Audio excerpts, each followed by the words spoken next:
মহিলারা তালিম বা তাবলীগের জন্য ঘর থেকে বের হয় তা কতটুকু জায়েজ?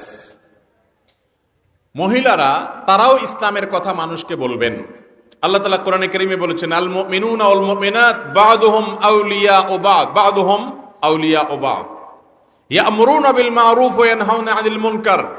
মুমিন পুরুষ আর মুমিন নারী, মুসলমান পুরুষ এবং নারী একে অন্যের পরিপূরক। তারা উভয়েই সৎ কাজের আদেশ দিবে, অসৎ কাজের বাধা প্রদান করবে। একজন মানুষকে ভালো কাজের কথা আপনি যেমন বলবেন, আপনার স্ত্রীও বলতে হবে, আপনার মাও বলতে হবে, আপনার বোনও বলতে হবে, মহিলারাও বলবেন। কিন্তু তাদের বলার পরিধি একরকম, আমাদের বলার পরিধি আরেক রকম। তারা তাদের মধ্যে বলবে, মহিলাদেরকে বলবে, বাচ্চাদেরকে বলবে, পরিচয়দেরকে বলবে।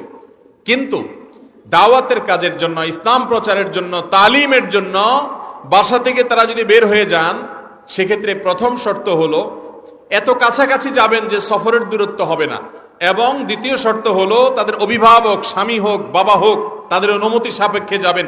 তারা বাধা দিলে যাবেন না, কারণ তার জন্য এই যাওয়াটা ফরজে আইন না। ইসলাম কোনটাকে কতটা গুরুত্ব দিয়েছে এটা বুঝতে হবে। আপনি আপনার নিজের জায়গায় বসে দাওয়াতের কাজ করেন, মোবাইলে করতে পারেন, নেটে করতে পারেন, ডাইরেক্ট যাদেরকে পান তাদেরকে করতে পারেন, সেটা আপনি করেন। ওই বাহিরে আরেক গ্রামে গিয়ে, আরেক বাড়িতে গিয়ে করাটা আপনার জন্য শরীয়ত ফরজে আইন করেন এই মহিলা হিসেবে।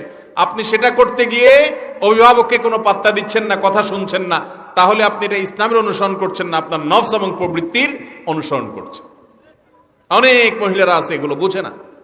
আবার আজকাল তো বাইরে হয়েছে এক জেলা থেকে আরেক জেলায় ইসলাম প্রচারে চলে যায় মাহরাম ছাড়া।